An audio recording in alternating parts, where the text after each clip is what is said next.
Соңғы күндері Атырау облысында орын алған ерлі-зайыптының жұмбақ өлімі қоғам назарын өзіне қатты аударды.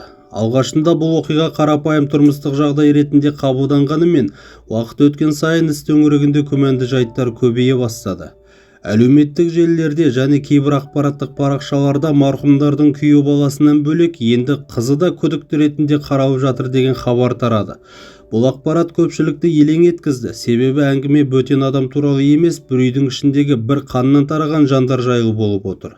Осы тұстан бастап қоғамда заңды сұрақтар пайда болды. Егер расымен қызы да күдікке ілінсе, бұл қылмыстың сипаты мүлде басқа деңгейге өтпей ме?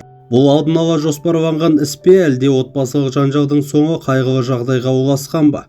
Еске салсақ, бұған дейін күйеу баласының тергеу аясында қаралып жатқаны белгілі болған еді.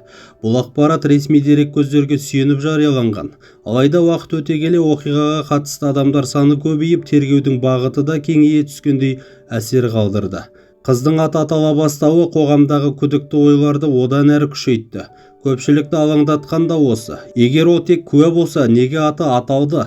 Ал егер күдікті болса, неге ашық айтылмай отыр деген сұрақтар желіде жиі талқыланды.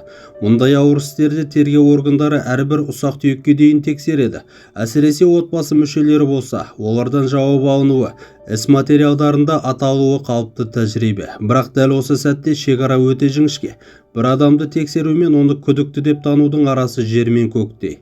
Ақпараттың аздығы, ресми мәлімдемелердің сирек берілуі түрлі болжамдардың көбеюіне жол ашты. Бірі бұл істің артында үлкен құпия бар десе, енді бірі отбасылық ішкі кикілжіңнің салдары болуы мүмкін деп топшылайды. Алайда осы жерде ең маңызды мәселе туындайды. Қазірге дейін тараған қызы да күдікті деген хабар қаншалықты шындыққа жанасады? Тергеу материалдары жабық, құқық қорғау органдары нақты тұлғаларға қатысты процессуалдық мәртебені ашық айта бермейді. Бұл заң талабы.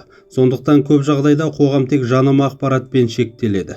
Және дәл осы тұста ең басты жайтты айту керек. Қазіргі уақытта марқұмдардың қызына күдікті деген ресми мәртебе берілгені туралы нақты расталған ақпарат жоқ.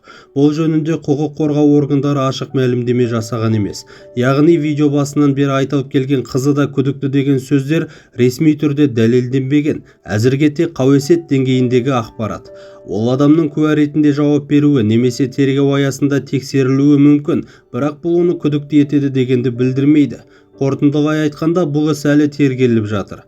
Ақиқат тек тергеу толық аяқталып, ресми шешім шыққанда ғана белгілі болады. Ал оған дейін әрбір тараған мәліметке сақтықпен қарап, асығыс қорытынды жасамау ең дұрыс ұстаным.